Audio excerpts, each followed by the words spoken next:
You cheeky bastard. Now you know how powerful I really am. Be water, my friend. Kiss my Converse. On guard. I'll let you try my Wu-Tang style. You don't even know the basic technique of Kung Fu. Lone Wolf and Cub. Crippled Kung Fu Boxer, also known as Ninja Supremo, is a 1979 martial arts film that attempts to blend standard kung fu tropes with the outlandish appeal of disabled villainy. Starring Cliff Lok and directed by Lee Chu, the film delivers a peculiar mix of earnest martial arts training and slapstick exploitation, a duality that has earned it a niche following amongst genre enthusiasts, but little recognition in the broader cinematic conversation. The story centers around a young, affluent man played by Cliff Lok, who, despite his wealth, longs to learn kung fu. His journey leads him to a reluctant master, whom he persuades to train him in the martial arts. As Lok's skills progress, a threat emerges in the form of two unusual and physically disabled villains, a hunchback and a man with what appears to be a form of radial nerve palsy. These two are former disciples of the master and now seek vengeance, turning the narrative into a clash between traditional teacher-student loyalty and the bitter rage of forsaken outcasts. Lok, now armed with martial discipline, becomes the last line of defense between the master and his revenge-driven former pupils.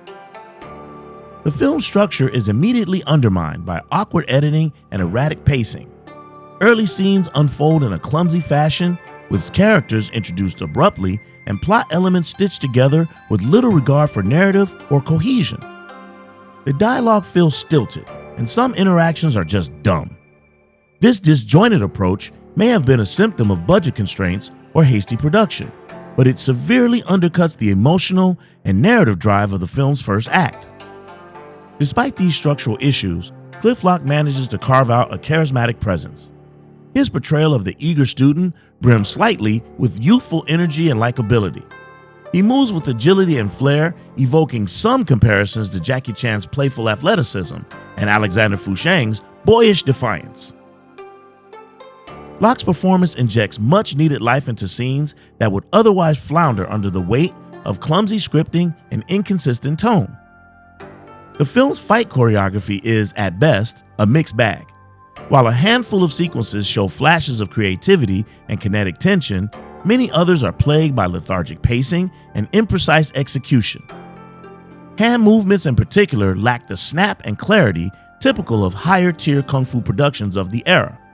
At times, the camera lingers too long or fails to capture the rhythm of the fight, resulting in action that feels more rehearsed than spontaneous.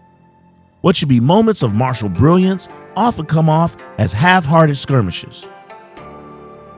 Visually, the film is a bizarre hybrid. The most memorable element is arguably the design of the villains.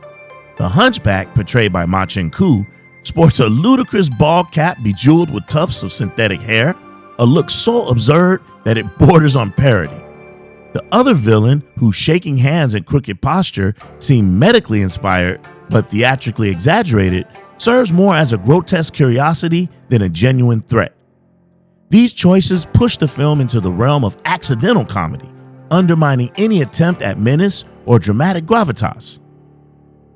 This brings the film squarely into the realm of exploitation, particularly in its use of physical disability.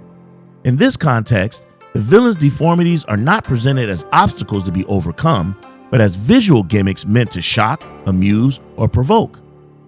Unlike films such as The Crippled Masters, which feature real disabled martial artists who turn their physical conditions into narrative strengths, Crippled Kung Fu Boxer relies on caricature and mockery. Disabilities are not empowering here. They are part of a visual sideshow, tools of spectacle rather than substance.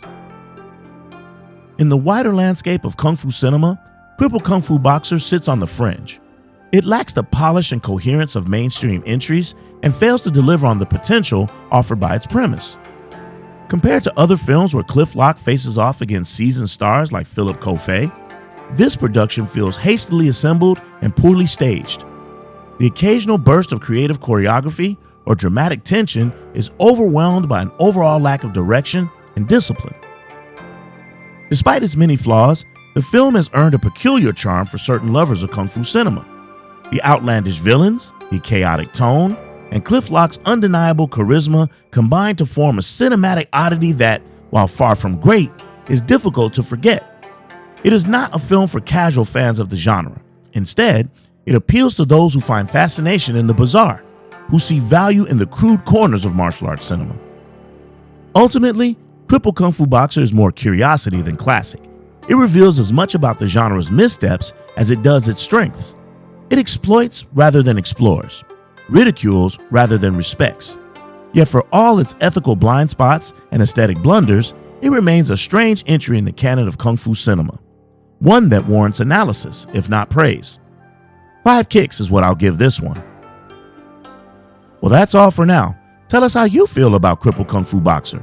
Comment below and let us know. This is your boy, OG Ant the Lone Wolf, signing off. Peace, y'all. I'm out. You bastard. If you like what you see and you want to see more, click that like and subscribe button for more great content.